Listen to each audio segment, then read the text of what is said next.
Hello students, welcome in my Sanskrit class. Good morning all of you. चलिए आज हम लोग अव्ययीभाव समास पढ़ते हैं। आपने उस दिन द्वंद्व समास पढ़ा था और आगे का जो समास का भेद है अव्ययीभाव समास, उस अव्ययीभाव समास में देखते हैं कि अव्ययीभाव समास में कैसे समास करेंगे, अव्ययीभाव समास किसे कहते हैं। तो आइए देखिए, मैंने बोर्ड पे कुछ नोट कर दिया है, उस पर पहले ध्यान दें। देखिए लिखा हुआ है कि अव्ययीभाव समास क्या है।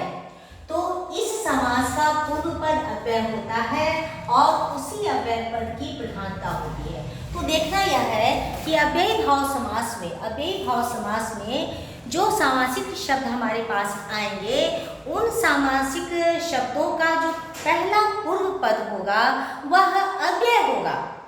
अव्यय कुछ वर्ड होते हैं जैसे यथा, तथा, उप, निर, सह, इस तरह के कुछ शब्द होते हैं जो आगे फिर अपनी क्लास में अव्यय पढ़ेंगे तो आपको समझ में आ जाएगा। तो ये जो अव्यय पद होते हैं, यही अव्यय पद कुछ शब्दों के आगे लगे होते हैं, वह अव्यय पद कहलाते हैं। तो देखिए क्या कहना है कि इस समास का पूर्व पद अव्यय होता है और उसी अव्यय पद की प्रधानता होती है। तो जो अव्यय पद शब्द में लगा होता है स्टार्टिंग में, वही शब्द मुख्य रूप से प्रधान होता है, इंपॉर्टेंस उसी शब्द का होता है। फिर देखिए अर्थात बनने वाले नए पद का निर्माण, और जब अव्यय लगाकर हम नया पद बनाते हैं, नए शब्द का निर्माण करते हैं, तब उसी के अनुसार होता है। तीनों लिंगों में इसका प्रयोग होता है। तीनों लिंगों मतलब समझ गए, स्त्रीलिंग, पुल्लिंग और नपुंसकलिंग, तीनों लिंगों में इसका प्रयोग होता है।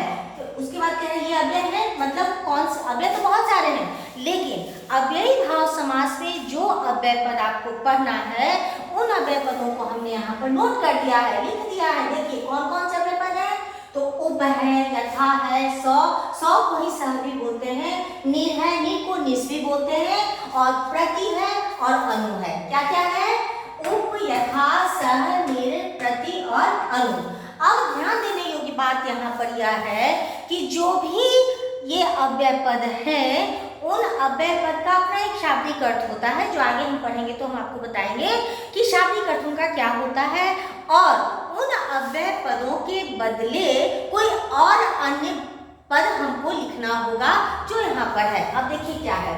तो पहले हम उप में चलते हैं। यह जो उप है यहाँ, उस उप में हम चलते हैं। उप, उप का मतलब होता है, उप का शाब्दिक अर्थ होता है पास, मतलब नजदीक, समीप, निकट। तो ये उप जो है, ये उप के बदले समीपम लिखाएगा। जब कभी भी समास करेंगे हम, तो जो भी वर्ड के आगे उप लिखा रहेगा, तो उप को कन्वर्ट करके हम समीपम स्टार्ट उसमें लिखेंगे। ये आपको याद रखना होगा कि उप के लिए हमको कौन सा शब्द प्रयुक्त करना है। तो उप के लिए आया समीपम शब्द आया, ठीक है। तो यहाँ कह रहा है कि समास करते समय पूर्व पद में षष्ठी विभक्ति एकवचन का प्रयोग होता है। उप में क्या होता है? षष्ठी विभक्ति एकवचन का प्रयोग होता है। किसमें? पूर्व पद में। तो पहले यहाँ उदाहरण में देखिए, इसे यहाँ लिखा है उपरामम, लिखा है, क्या लिखा है? उपरामम, उपगंगम, उपवृक्षम और उपासनम, ठीक है। तो उपरामम, देखिए राम है ना, राम मतलब राम है, और राम के आगे ये उप लिखा हुआ है, अर्थात राम में उप अव्यय लगा हुआ है। तो इस उप और रामम, ये पूर्व पद हो गया, ये अव्यय रख दिया, तो ये पूर्व पद हो गया राम। अब राम के षष्ठी विभक्ति एक वचन में क्या होता है? तो मैंने आपको स्टार्टिंग में ही बताया था कि समास पढ़ने से पहले आपको बालक, लता और फल, ये याद रखना होगा शब्द, तभी आप अव्ययीभाव समास या कोई भी समास आप बना पाएंगे, क्योंकि इसमें विभक्तियों की जरूरत पड़ती है। अब आइए कि राम का षष्ठी एकवचन क्या होगा। तो राम पुल्लिंग है, तो हम बालक पर चलाएंगे। अब बालक का देखिए षष्ठी विभक्ति क्या होता है एकवचन। तो बालकः, बालको, बालिका, बालकम, बालको, बालकान, बालकेन, बालिकाभ्याम, बालकः, बालकाः, बालिकाभ्याम, बालकेभ्यः, बालकात्, बालिकाभ्याम, बालकेभ्यः, बालकस्य होता है ना, बालकस्य। तो बालकस्य की जगह पर यहाँ पर हो जाएगा रामस्य, ठीक है। और रामस्य के बाद ये उप है, तो यहाँ उप नहीं लिखा कर ये उप की जगह इसका जो ये समीपम वर्ड आया है, ये समीपम लिखा जाएगा। ये पुल्लिंग में आ गया, तो रामस्य समीपम, ठीक है। ये लिखने की जरूरत नहीं है, ये पुल्लिंग और स्त्रीलिंग क्या है, ये हमें लिखने की जरूरत नहीं है, ये समझाने के लिए मैंने लिखा था। तो अब देखिए क्या हो गया, रामस्य समीपम हो गया। अब आइए उपगंगम, यहाँ गंगम में उप लगा है, तो उप के बदले यहाँ समीपम लिखेंगे, लेकिन गंगा शब्द आपको स्थलिक है तो लता का रूप हमें याद रखना होगा। तो लता के षष्ठी एकवचन में क्या होता है? तो लता लते लता लताम लते लता लत्या लताभ्याम लताभि लताय लताभ्याम लताभ्या लताया लताभ्याम लताभ्या लतायाः। तो लतायाः होता है ना षष्ठी एकवचन लता शब्द रूप स्त्रीलिंग में। तो लता की जगह पर यहाँ गंगा करेंगे तो लतायाः मतलब गंगायाः, और उप है तो यहाँ पर समीपम करेंगे। अब आइए उपवृक्षम है तो वृक्ष भी आ जाएगा, आपको नपुंसकलिंग में वृक्ष भी आ जाएगा। तो पुल्लिंग की तरह चलाएंगे तो षष्ठी एकवचन में क्या हो जाएगा? बालकस्य की तरह वृक्षस्य हो जाएगा, और उप लगा हुआ है तो उप की जगह पर समीपम हो जाएगा। तो क्या होगा? वृक्षस्य समीपम। यहाँ पर आइए हो जाएगा यहाँ पर वृक्षस्य समीपम। ठीक है।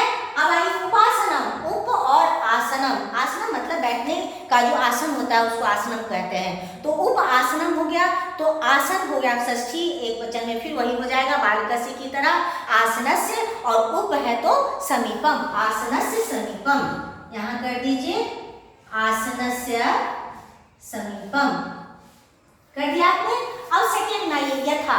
यथा का शाब्दिक अर्थ होता है उल्लंघन न करके। तो उल्लंघन न करके उसका शाब्दिक अर्थ हुआ, और यथा जैसे उप के जगह पे यहाँ पर समीपम आया, वैसे ही यथा की जगह पर ये अनतिक्रम में वर्ड आएगा। ठीक है, उप की जगह समीपम और यथा की जगह पर अनतिक्रम में आएगा। तो अनतिक्रम के पूर्व पद में क्या होगा? सो देखिए, इसके पूर्व पद में द्वितीय विभक्ति एक वचन का प्रयोग होता है। इसमें द्वितीय एक वचन अर्थात बालकः बालको बालकाः बालकम, बालकम की तरह से यहाँ पर शब्द बनेंगे। तो यथा शक्ति है तो देखिए शक्ति है तो द्वितीय एक वचन बालकम, तो शक्तिम, और यथा की जगह पर अनतिक्रम में, तो शक्तिम अनतिक्रम में। यथा बल है तो बालकम, तो बलम, बलम यथा की जगह पर अनतिक्रम में। और यथा समय है तो समय की तरह की जगह पर बालकम की तरह समयम, और यथा है तो अनतिक्रम में। यहाँ लिखिएगा समयम अनतिक्रम में, सम्यम अनतिक्रम में। और यथा स्थान है तो स्थान की जगह पर फिर बालकम की तरह द्वितीय एक वचन, तो स्थानम, और यथा है तो अनतिक्रम में। तो क्या लिखेंगे? स्थानम अनतिक्रम में। ठीक है, बना लिया। अब तीसरे नंबर पर आइए स। कहीं कहीं स लिखा रहता है, कहीं कहीं स लिखा रहता है। इसकी मीनिंग होती है साथ, मतलब एक साथ रहना। और स या स की जगह पर वर्ड आएगा सहितम लिखना।